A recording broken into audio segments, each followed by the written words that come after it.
প্রিয় দর্শক, গুরুত্বপূর্ণ একটি আপডেট নিউজ নিয়ে হাজির হয়েছি। দর্শক, এই ভিডিওটি এই মুহূর্তে ভাইরাল হয়েছে সোশ্যাল মিডিয়ায়। তোলপাড় করা সেই ভিডিওটি এখন আপনারা দেখবেন। অবশ্যই ধৈর্য সহকারে ভিডিওটি শেষ পর্যন্ত দেখবেন, কেননা আপনারা টেনে টেনে দেখে তারপর কিছু বুঝতে পারেন না, আজে বাজে অনেকেই কমেন্ট করেন। দর্শক, অবশ্যই ধৈর্য সহকারে ভিডিওটি দেখার অনুরোধ রইল। চ্যানেলে নতুন হলে সাবস্ক্রাইব করে রাখবেন। আসুন মূল ভিডিওটি দেখে আসি।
পাঁচ আগস্টের ছাত্র জনতার অভ্যুত্থানে সাবেক প্রধানমন্ত্রী শেখ হাসিনার দেশত্যাগ ও আওয়ামী সরকারের পতনের পর নিষিদ্ধ দলটি যেন ছায়ার আড়ালে হারিয়ে গেছে।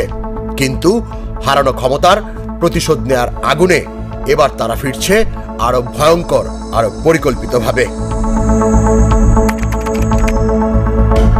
নতুন সরকারকে অচল করতে চায় তারা। দেশের স্থিতিশীলতা ধ্বংস করতে এবার আওয়ামী লীগ নেমেছে অপারেশন কোডনেম শাহবাগ নিয়ে। এই অপারেশনের ষড়যন্ত্রকারীরা হলেন বাহাউদ্দিন নাসিম ও শেখ হাসিনার সাবেক সচিব সাইফুজ্জামান শেখর। তারা দুজনেই পলাতক আছেন, কিন্তু ছায়া থেকে নির্দেশনা দিচ্ছেন।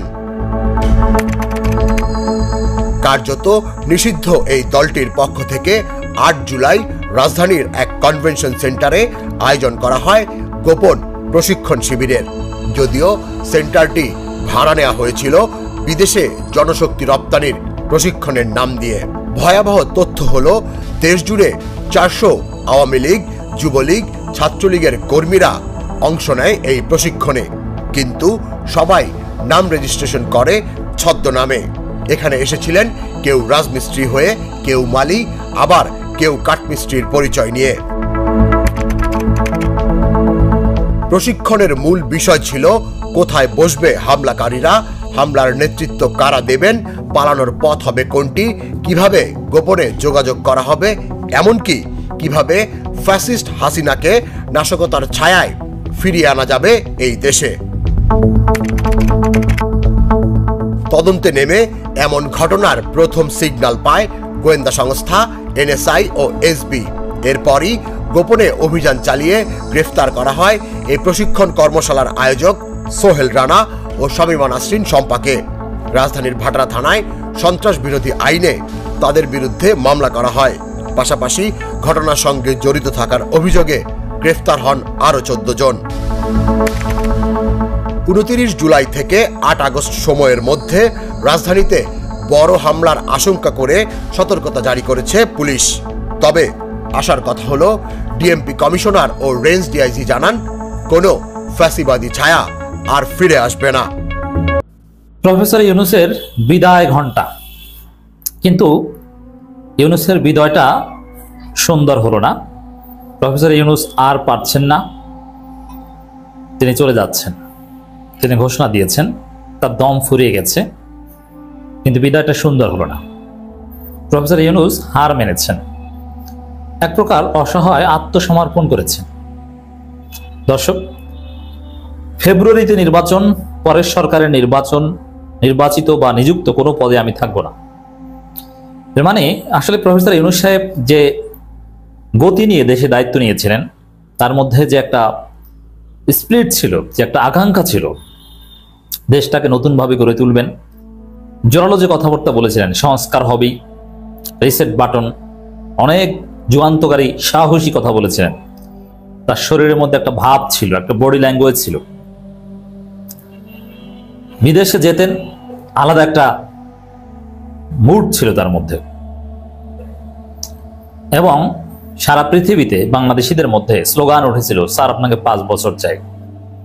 ভারতের আধিপত্যবাদের বিরুদ্ধে যেভাবে বাংলাদেশের পক্ষে ঢাল হয়ে দাঁড়িয়েছিলেন, বাংলাদেশের ইতিহাসের সবচাইতে ভোলাটাইল সময়ে যেভাবে প্রফেসর ইউনূস মাথা উঁচু করে দায়িত্ব নিয়েছিলেন, তখন সমগ্র বাংলাদেশি জাতি আশায় বুক বেঁধেছিল।